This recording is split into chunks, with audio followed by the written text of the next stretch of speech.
Today I fucked up by thinking it was normal to not be able to open your eyes in the morning for 25 years.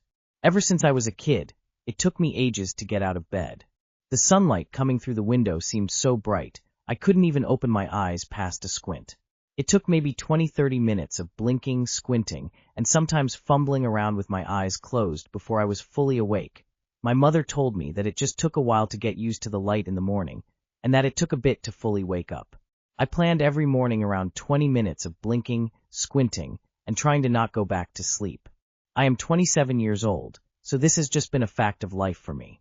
I set a second alarm about an hour before I have to actually get up, so I have plenty of time to wake up and possibly fall back asleep for a bit. I have a toddler now, and he sleeps terribly, so mornings have been rough for me. One morning I took a picture of myself with my squinty lopsided, because one side was able to open a bit more, eyes, to show a friend how exhausted I looked first thing in the morning. She asked me why my eyes were like that, and I told her I hadn't gotten used to the light. She was even more confused. I asked some friends and did some Googling. It was not normal, most people just open their eyes in the morning. A friend suggested that maybe I slept with my eyes open, and while I wasn't sure about that, I noticed that my son did sleep with his eyes cracked, so it stood to reason that I did too. I bought nighttime eye gel and eye drops for the morning, and used them for the first time last night/today. Sure enough, I woke up with my eyes a bit sensitive and hard to open, less than usual, thanks to the gel. I reached for the drops, put them in, and opened my eyes immediately. It was like I had been up for an hour. The light didn't bother me, my eyes were wide open, and I felt wide awake. My entire life, I had thought it was normal, but I cured myself of a daily inconvenience by spending $20. Now I am trying to convince my mom to try the drops, too, LMAO. Too long did not read. Today I fucked up by thinking that the symptoms of me sleeping with my eyes cracked was just part of life. This is insane and hilarious. I wonder if a ton of people are going around with huge inconveniences, thinking they're normal. I wonder what mine are. I would lose my mind having to set an additional alarm for that much earlier. Good on you for working around it and seemingly keeping a positive attitude. LOL. In my defense, this meme is pretty close to what I look like first thing in the morning, so it led me to believe that's just life, LOL. Hey, glad you figured this out. Just wanted to say I think you should consult your doctor because the eyes being cracked while sleeping can potentially be a symptom of other more serious issues like sleep apnea. I saw another anecdotal post about this recently. Please talk to a doctor. You and your kid have some kind of medical condition. I know the eyes not closing properly is associated with Ehlers-Danlos syndrome, which can have serious consequences and should be diagnosed if possible.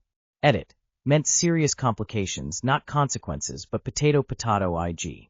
My eyes are like that in the morning, but I've had 2 eye surgeries. It doesn't take as long as you, maybe 15 minutes, but I struggle to see and keep the lights really low if I don't put in eye drops right away. They make eye masks you can wear to bed. Would that help, or is it the dryness? Today I fucked up, not me but my wife. Last night, my wife was being a bit silly. We were laying in bed watching videos and talking about the day. She reached over into our special box and grabbed a plug, the kind that has a suction cup. It looks like a unicorn horn. She, without hesitation, slapped it to her forehead. Hard. We both laughed. Then I tugged on it. Wow, not coming off. More laughter ensued. I slapped it like you a metal door stopper. Again more laughter. It's still holding tight. She can't breathe because she's laughing so hard. Eventually, with some pinching of the base, we get it off. It's a little red. Seems fine. Wake up this morning, and the yelling from the bathroom has started. OMG, my forehead is bruised. She had to take the daughter to the pool. The other parent asked why she had a bruise on her forehead. She said she hit a wall. My face still hurts. Probably going to buy her some new foundation. I have a picture, but this sub won't let me post it. Too long did not read. Suction cup toy ends in hilarity. Update. I just kissed her on the forehead, got smacked. Wife here. LOL. Proudly ashamed for my actions. Currently searching for a beanie, so I can see my mom tomorrow. Woman facepalming, rolling on the floor laughing. Worth it. If you're worried about explaining it to more people, just say you just got some Thanksgiving/Christmas decorations for your windows, and one had a suction cup, and then just continue the story. A bump on the head looks different than a suction cup bruise. It's believable and as close to accurate as possible. Rule number 1 of lying. These things will do the same. Bitter experience. At least my friends thought it was funny. Everybody loves the unicorn. Today I fucked up by trying to fix my pain like it was a period instead of just going to the hospital. This Monday around 9 a.m. I, 25 female, started experiencing really rough pain. Think period pain, but it was in my upper tummy. A place I had never felt pain like that before. I took ibuprofen to help, and it made it worse. I went to work with it, but couldn't last more than 45 minutes because I started looking stupid, not even able to stand up straight. I went home and thought, okay, let me try tea. Nope. Let me use hot water bottle. Worse. So only solution? Sleep. With my period, when I sleep, or faint, whichever comes first, when I wake up the pain is always gone. I napped twice, and both times I woke up the pain hit me like a ton of bricks. I thought briefly if it was food poisoning, but I didn't actually eat anything but a few spoons of rice that I'd had the previous day, and I was fine, so maybe acid? I swallowed half a tub of Greek yogurt, only for me to throw up bright yellow bile an hour later. By now it was evening, and I didn't know what to do. Something in my spirit told me to call my dad, even though my family is not in the country. He comforted me and told me to try some herbs, and told me to keep calling him if it gets worse, and to call 111. I did. They told me they will call me back in 2-3 hours. Never got the call. I have an older male housemate who had come home, and my door was open, so he heard me in pain, and he cracked open the door. Now the pain was so bad, I didn't even care that I was only in panties and short, writhing on the bed. He stood at my door for 2 hours watching me in pain, so worried. He gave me paracetamol, and I threw it up in minutes. He learned I hadn't eaten anything, so he made me steak and chopped it up into tiny rectangle pieces for me to try to eat. It was the most delicious steak I'd eaten, and it actually pissed me off I couldn't eat it due to the pain. He couldn't wait anymore watching me, so he called 999. They said they'd call back in an hour. He was livid, and had to call back after a few minutes, saying I wasn't breathing, etc., for them to take it seriously. Paramedics came, and I was delirious at that point. I remember I couldn't open my eyes, and I was just mumbling nonsense out of pain and trying to answer them. My roommate, Pelam, carried me down to the ambulance where they injected me 3 times to help the pain. Might as well have been water. Terry, my other older male roommate, came running out the house with chicken soup banging on the ambulance door because he only saw my text politely asking if he could help me make some toast a few hours earlier because I couldn't walk due to the pain, but he didn't see it. He later called me angry and told me to promise him I will call him in the future for things like that, not text. They then put me on gas. Only thing it did was get my high enough to talk about the pain. I finished it in less than 10 minutes, and the male paramedic just looked at me and said, "We give this to pregnant women, and it calms them right down." Got to hospital, the usual chitter-chatter and laughter of paramedics and nurses in the lobby as they do their thing, and you cry in pain. After like an hour they rolled me into a room, and someone came with 2x morphine injection, I believe, and something else. 3 altogether. I kid you not, it basically just isolated the pain. The rest of my body that wasn't affected got high, but it calmed it just enough for me to sleep. They put me on drip. In all this, the only true painkiller was sleep. But of course they don't let you sleep for long. They came, startled me awake, and the pain came crashing all over again, but this time they couldn't give me more morphine. They basically fed me a bottle of Oromorph, liquid morphine by mouth, and a bucket of 4 paracetamol, and it might as well have all just been water, I swear to you. Didn't sleep till like 2 a.m. Next day I was moved to emergency surgical unit. This was the day was tests. X-ray, CT scans, ultrasounds, and was visited and had physical exam by 3 surgeons and 2 gynecologist consultants. I learnt from my ultrasound BTW that I have a very mobile uterus, LMAO. It hurt a lot, but I let it hurt so they could get everything they needed.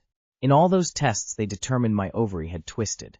I needed surgery quick, which was done the next day. They quickly made me sign all these things stating what could go wrong, and that they may need to take out my ovary, etc.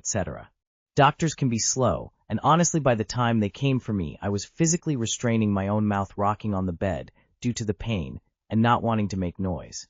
This was because some of the nurses made me feel a bit crazy and that I was being overdramatic. There was this particular nurse who gave me attitude because I cried due to her bad hand in front of the head nurse on shift, and she gave me my first ever bruise on my arm. I've taken pictures of it because I'm fascinated that I've changed that color. I've never been able to bruise in the past. And another nurse didn't like me saying my pain was 9-10 because I was able to put on my socks. This was over 72 hours in pain.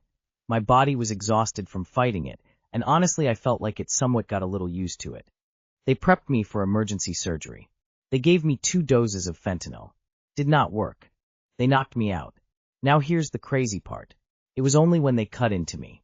For a laparoscopic operation for my ovaries, they realized that it was my appendix that had burst. They needed to call in another surgeon quickly, and it got a bit complicated. A nurse told me all this.